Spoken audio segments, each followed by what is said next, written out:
Hi, my name is Adela Goldbard. The name of the work I have behind me is Invadieron por mar, respondemos con fuego, un presagio. Well, constructing this piece was very complex, I have to say, because of many different issues. The ship had to be built in Mexico City, in their workshops in Tultepec, which is the capital of pyrotechnics.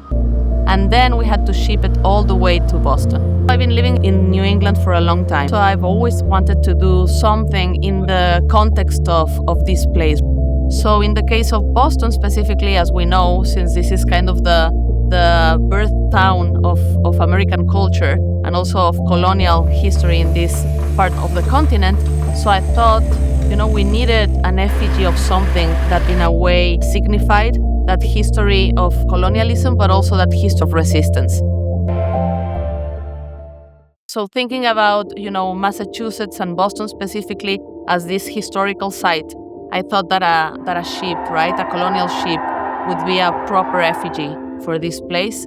Thinking about the Mayflower, but also thinking about, other colonial histories along the Americas, because my work tries to be about building bridges between different cultures, right? Can also be interpreted as a Spanish galleon from even previous times. The first spark of that research came to me like more than 20 years ago when I was a student of Hispanic literature. So I came to realize that fireworks were introduced in the Americas as a means of oppression, right? So I kind of go back to those pyrotechnic spectacles from colonial times, but I subvert them the way that these populations have subverted them. So I pull from traditions such as the Toritos burning, the Judas burning, and the Castillos, which are traditional pyrotechnic traditions in the center of Mexico and in other parts of Latin America that are celebratory, that are a joyful way of demonstrating identity, but also of subverting these colonial tools of oppression as they were installed in the first place. In these subversive rituals, as I call them, is that there's something very cathartic about the experience, right?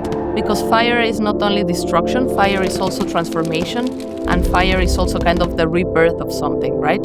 So I believe that as human beings, we kind of have that in our interior, and it's just a matter of actually watching it and sensing it and feeling it again.